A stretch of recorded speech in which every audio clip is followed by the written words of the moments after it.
Sous la présidence de la présidente de la Cour constitutionnelle, Mme Danielle Darlan, la Cour constitutionnelle a rendu sa décision mercredi 3 décembre à Bangui avec la publication de la liste des candidats à l'élection présidentielle du 27 décembre prochain. Les candidatures suivantes à l'élection présidentielle du 27 décembre 2020, figurant sur la liste électorale provisoire publiée par l'Autorité nationale des élections le 13 novembre 2020, sont invalidées. Mandaba Jean-Michel, du parti PGD. Balé Kemba Bertrand, indépendant. Gele Gongaswa Ada Kyoka, Freddy Michael, du parti PSC. Bozizé Yangouvanda François, du parti KNK.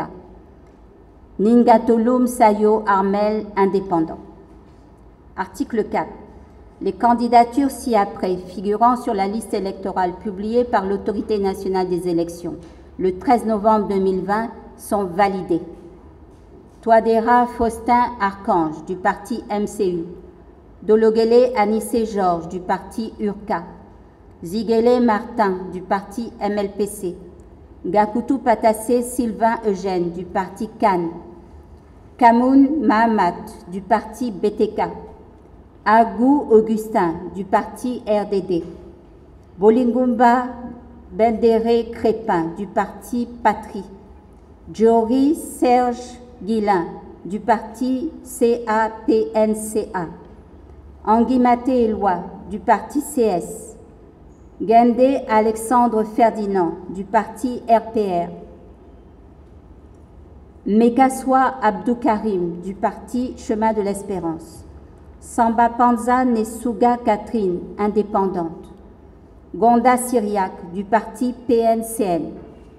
Tiangay Nicolas, du parti CRPS. Kolingba Désiré Zanga Bilal, du parti RDC.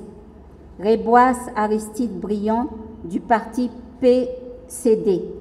Bokassa Jean-Serge, du parti MKS. De ces 22 candidats à la présidentielle enregistrés par la Cour constitutionnelle, elle a invalidé la candidature de 5 candidats et validé 17 candidatures. Vous savez que la Cour constitutionnelle est seul juge de l'éligibilité des candidats aux élections présidentielles. Les textes sur lesquels la Cour constitutionnelle concernant les candidatures à l'élection présidentielle s'est prononcée sont patentes, elles sont là, elles sont vérifiables. La Cour les a citées. On ne peut que s'incliner. Dans un communiqué rendu public le jeudi 3 décembre, les partenaires internationaux réunis dans le groupe des 5 soulignent que les décisions de la Cour constituent un pas supplémentaire vers la tenue des élections présidentielles et législatives du 27 décembre 2020. Le G5 réitère également son appel à tous les acteurs et partis politiques, la société civile, les médias, ainsi que toutes les forces vives centrafricaines au respect des décisions de la Cour constitutionnelle ainsi que toutes les institutions impliquées dans le processus électoral. Le 27 novembre dernier, la Cour constitutionnelle avait rendu publique la liste des candidats retenus pour les législatives. Le processus suit son cours et les 4 millions de Centrafricains sont prêts à aller voter leur président et leur député le 27 décembre prochain avec l'appui de plusieurs partenaires internationaux, dont la MINUSCA.